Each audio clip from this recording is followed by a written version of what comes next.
Halo, saya Olivia, pembelajar pipa dari Polandia.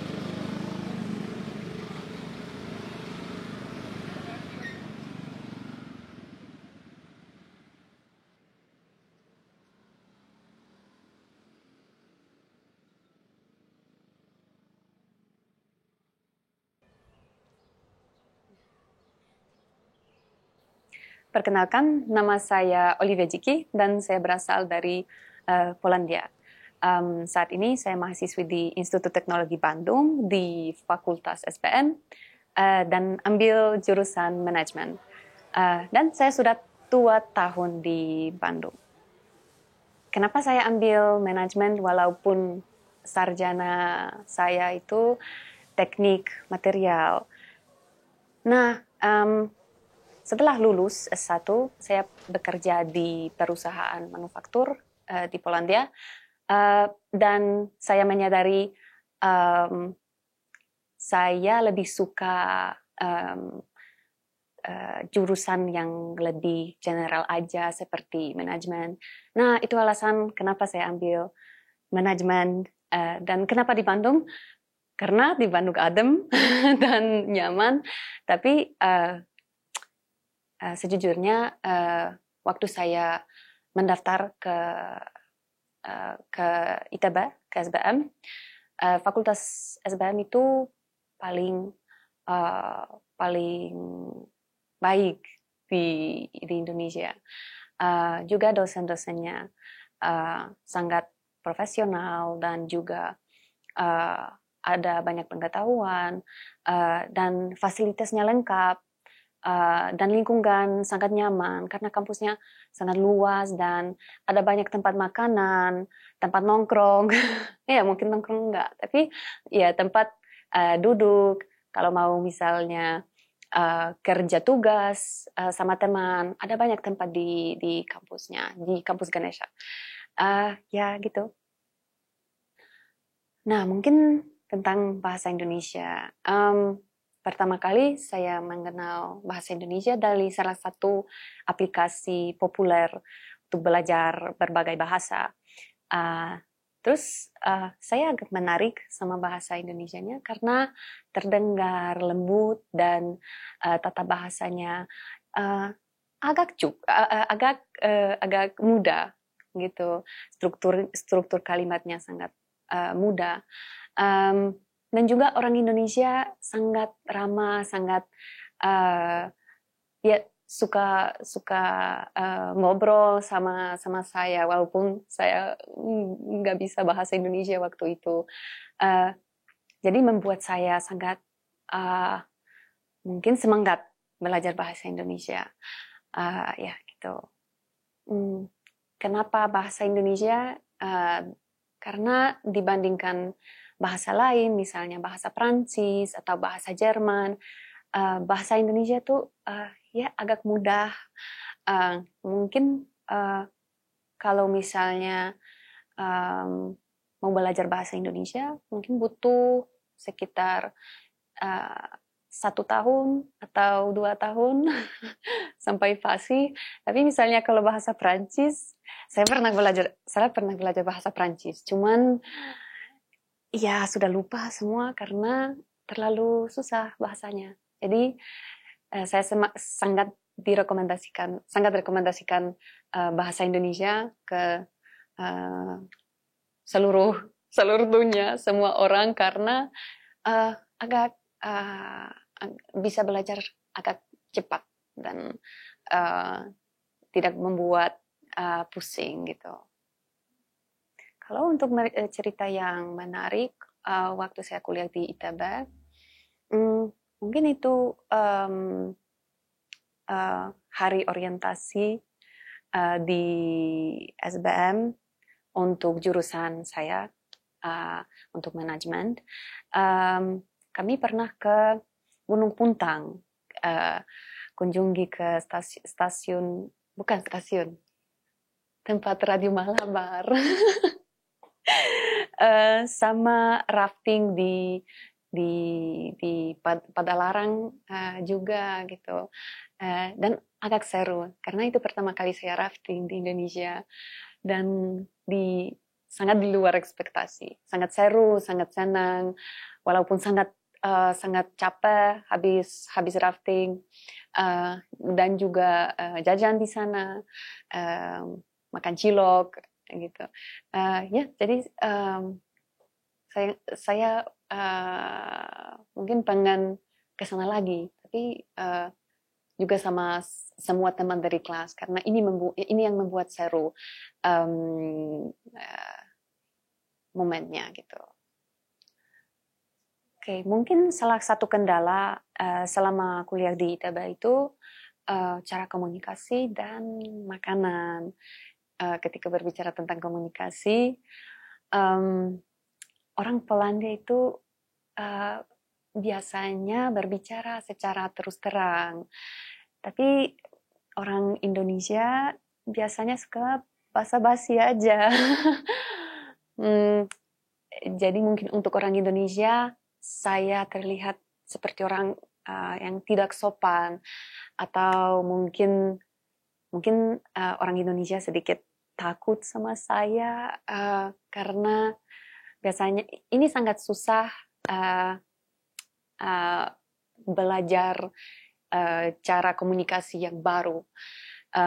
Misalnya saya harus belajar basa-basi kan, gitu. Jadi ini mungkin sedikit susah, dan kadang-kadang mungkin ada teman yang ya mungkin sakit hati gitu karena mungkin saya bilang sesuatu yang tidak cocok atau tidak sopan.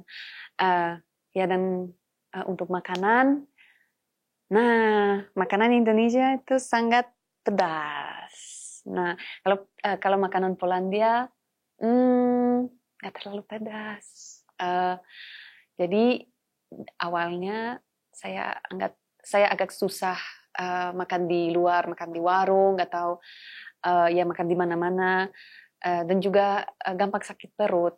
Kalau sekarang sudah bisa makan nasi Padang, jadi sudah aman, perutnya nggak sakit lagi, tapi mungkin butuh waktu beberapa bulan untuk ya untuk membuat perutnya biasa sama makanan pedas, dan mungkin sedikit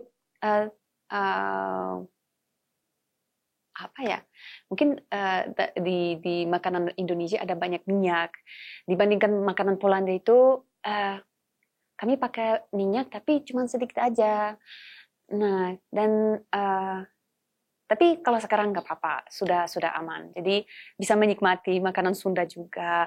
Tapi kalau makanan Sunda itu lebih pedas dari nasi Padang, jadi jarang makan.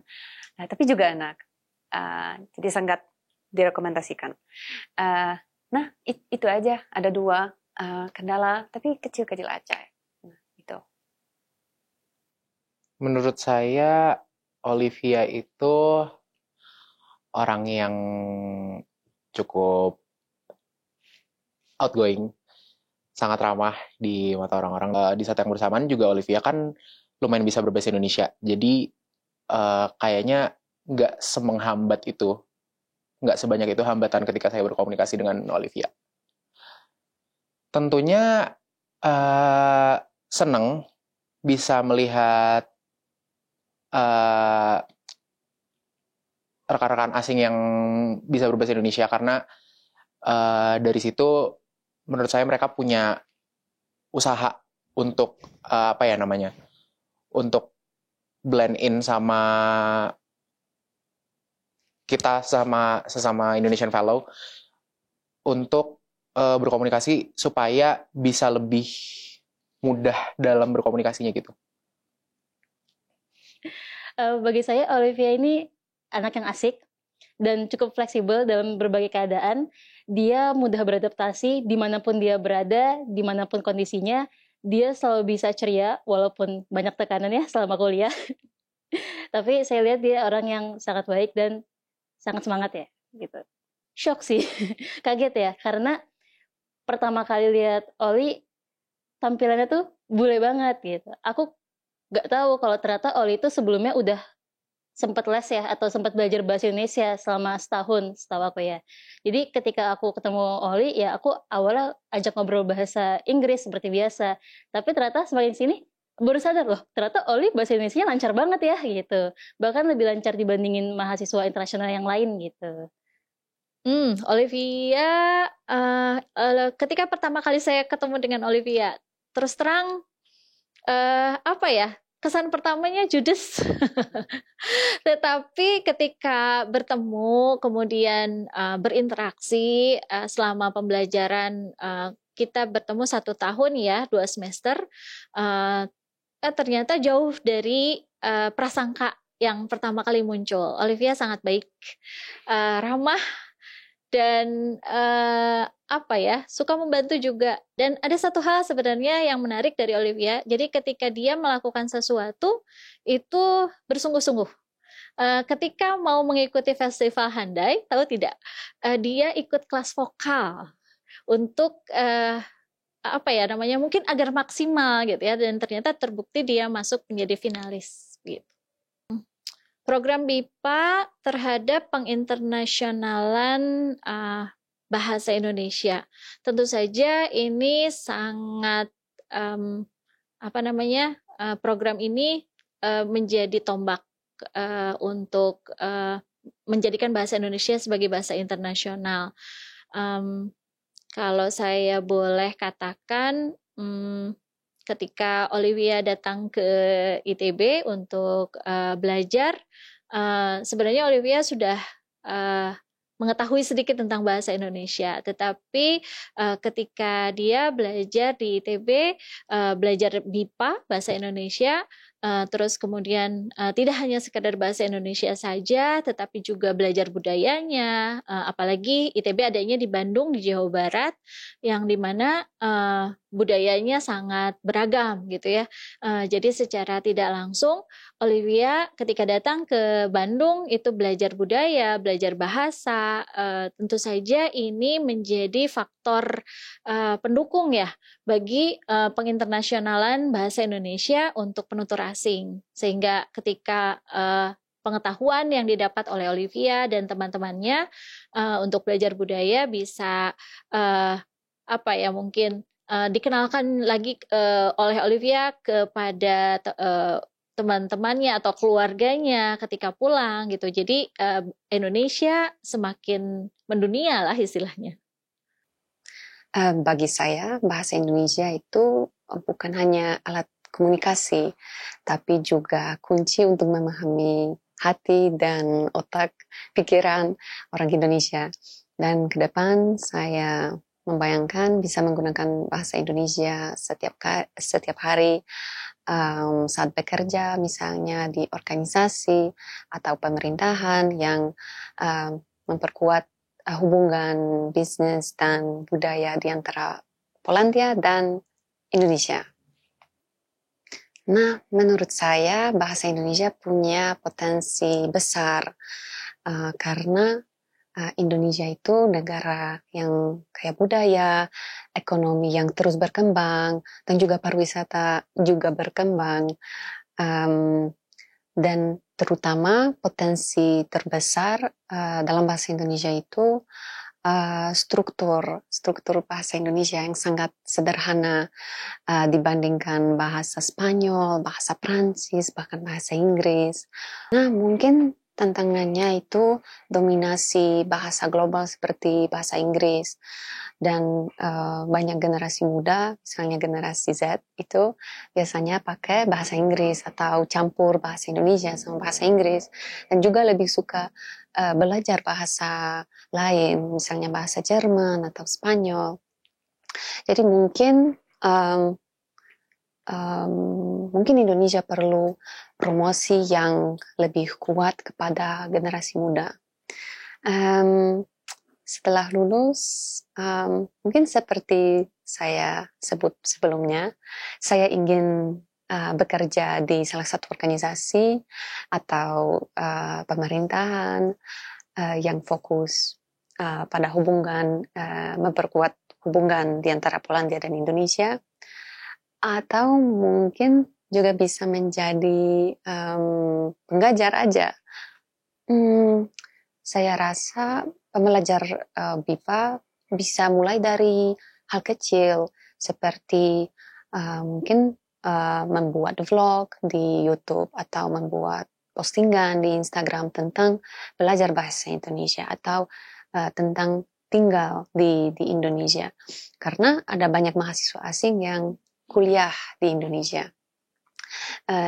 Dan mungkin juga pembelajar BIPA bisa membantu mempromosikan acara tentang Indonesia di negara masing-masing. Misalnya ada beberapa acara di Polandia. Jadi setelah lulus, mungkin saya pulang ke Polandia aja dan saya bisa bantu mempromosikan acara seperti itu.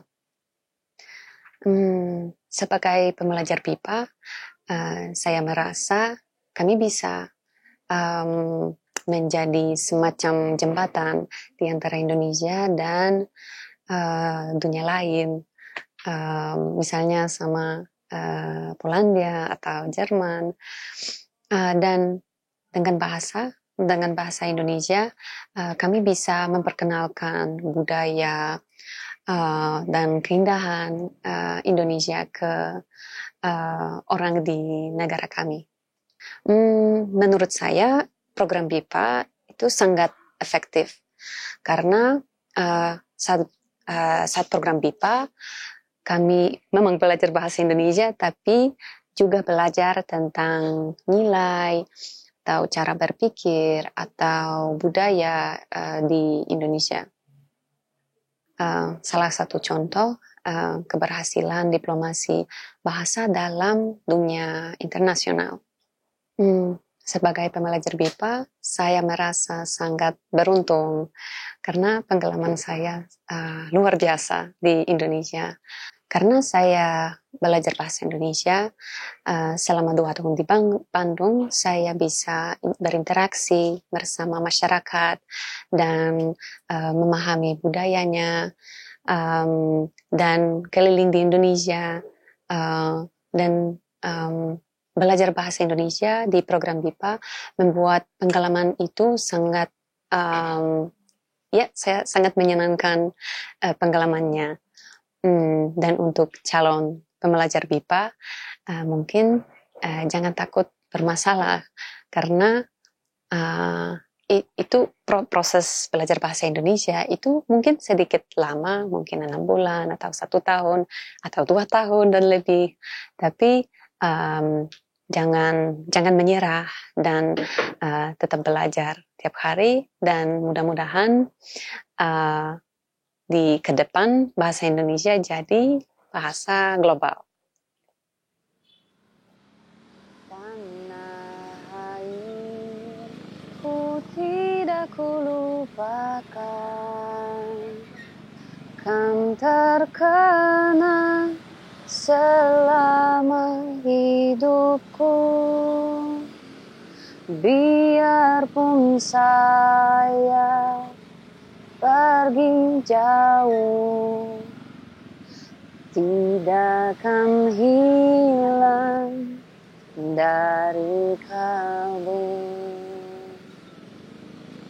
Tanahku yang ku cintai, engkau ku hargai. Walaupun banyak negeri ku jalani, yang masyhur permai di kata orang, tetapi kampung dan rumahku di sanalah ku rasa senang.